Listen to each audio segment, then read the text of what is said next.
আমি তো এখানকার অঞ্চল তৃণমূলের সভাপতি তৃণমূলে হ্যাঁ ছিলাম। আপনি ভোট করেননি? না, আমরা ভোট করি না। কারে ভোট করেন? আমরা রেখা পাত্রের হয়ে ভোট করেছি। আমরা টোটাল যে আমাদের টিম, আমরা টোটালটাই আনন্দ সরকারের বিরোধী করেছি। তৃণমূল হয় আমরা তৃণমূলের বিরুদ্ধে।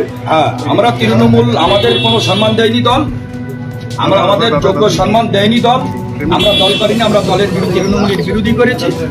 আমরা রেখা পাত্রের হয়ে ভোট করেছি। আমাদের টোটাল সেই ছবি কিন্তু একদম পাটলিখানপুর গ্রাম পঞ্চায়েতের সভাপতি পিন্টু মোল্লা ওরফে সেলিম মোল্লা, তাকে পুলিশে গ্রেপ্তার করে থানার থেকে নিয়ে এসে তার দোকান থেকে আইনি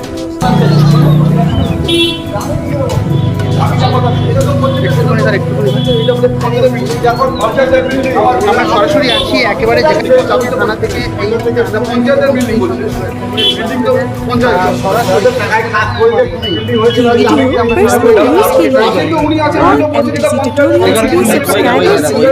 उनी इस्तेमाल कर सकते हैं।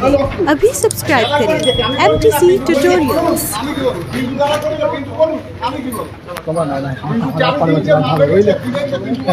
না না না আমরা সরাসরি এখানেই আছি একেবারে পিন্টু মোল্লার আজকে এই মুহূর্তে এখানে আনা হয়েছে। পঞ্চায়েত থেকে দিয়েছে, পঞ্চায়েতের টাকার বিল্ডিং, ওইধারে বোর্ড মারা আছে, চলেন বোর্ড মারা আছে, চলেন আমি বোর্ড দেখাচ্ছি। ওইধারে বোর্ডটা মারা আছে, পঞ্চায়েতের টাকার বিল্ডিং। সে হতে পারে। আমি 8 মাস আগে পঞ্চায়েতের চাবি দিয়ে দিয়েছি। এই বিল্ডিংটা হয়েছে, ওইধারে ফলক দেওয়া আছে, দেখেন ফলক দেওয়া আছে। ওইধারে চলেন, আসেন, এধারে ফলক দেওয়া আছে, ওইধারে ডালের গায়ে বোর্ড মারা আছে। এটা পঞ্চায়েতের বিল্ডিং কিছু না। আসুন আসুন শেষ করুন।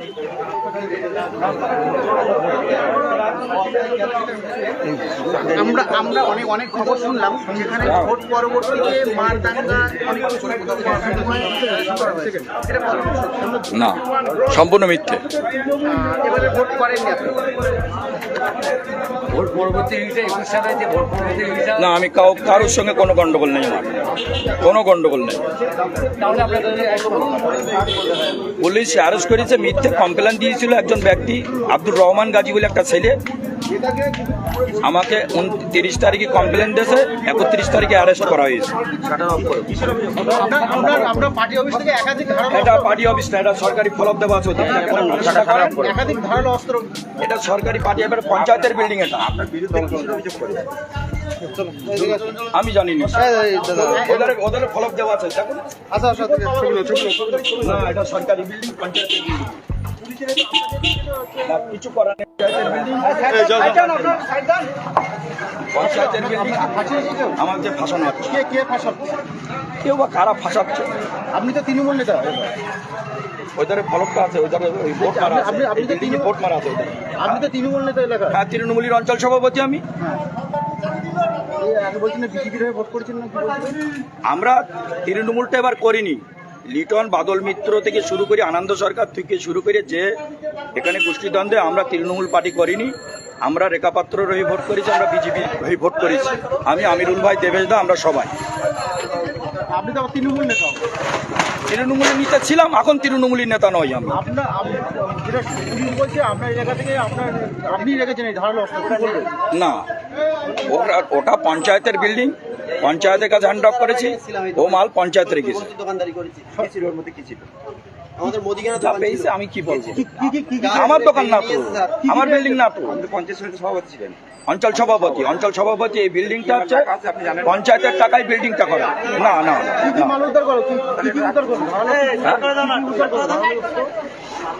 কি উত্তর হয়েছে আমি কি বলবো, ঠিক আছে। সামনে তো করলো ওগুলো তিরপুল নয়, ওগুলো পঞ্চায়েতের মাল, পঞ্চায়েত জানে। এই বিল্ডিংটা পঞ্চায়েতের টাকায় করা, পঞ্চায়েতের কাছে চাবি আমি 8 মাস আগে হ্যান্ড অফ করেছি। বোঝা গেছে কি বলেছি? এই বিল্ডিংটা আমার টাকায় নয়, পঞ্চায়েতের টাকায় করা। পঞ্চায়েতের কর্মী বলছি যে আপনি রেখেছেন ধারালো অস্ত্র। সে পঞ্চায়েতের কর্মী চাবি কে এনেছে? তা আমি যদি করে থাকি তাই আমার কাছে থাকবে তো চাবিটা আমার কাছে ছিল না। আপনি রেখেছেন, কি বলবেন? দেখুন, ওটা পঞ্চায়েতের টাকার বিল্ডিং, আমি 8 মাস আগে চাবি দিয়ে দিয়েছি। ইনি 70 বছর দোকানদারি করেছে, আমার দাদু করেছে, আপনি এলাকায় সন্ত্রাস করার জন্য আপনি রেখেছিলেন এই জিনিস? না না, ভুল ধারণা। অতটা আগ্নেয়াস্ত্র কোথা থেকে এলো? কোথায় আগ্নেয়াস্ত্র? ধারালো অস্ত্র? যা আছে পঞ্চায়েতের, বললাম তো যে পঞ্চায়েতের টাকা বিল্ডিং করা, পঞ্চায়েতের বিল্ডিং এটা। চাবি পঞ্চায়েত থেকে এসছে, আমার কাছ থেকে আসেনি, চাবি আমার কাছে পাইনি। আপনি যখন আচ্ছা, চাবি এই- হ্যান্ড ওভার করেছিলেন তার আগেই জিনিসপত্র ধারালো অস্ত্র ঢুকিয়েছিলেন বলছেন? সে যদি বলে তাহলে আমার কিছু করার নেই। এগুলো রাখার উদ্দেশ্য কি ছিল? যারা রেখেছে তাদের উদ্দেশ্য কি ছিল? রাখার উদ্দেশ্য কি করে বলবো আমি? না, যেহেতু আপনি অঞ্চল সভাপতি ছিলেন সেই সময়। পঞ্চায়েতের টাকায় বিল্ডিং করা, আবারও বলছি পঞ্চায়েতের কাছ থেকে চাবি এসছে, পঞ্চায়েত জানে কি।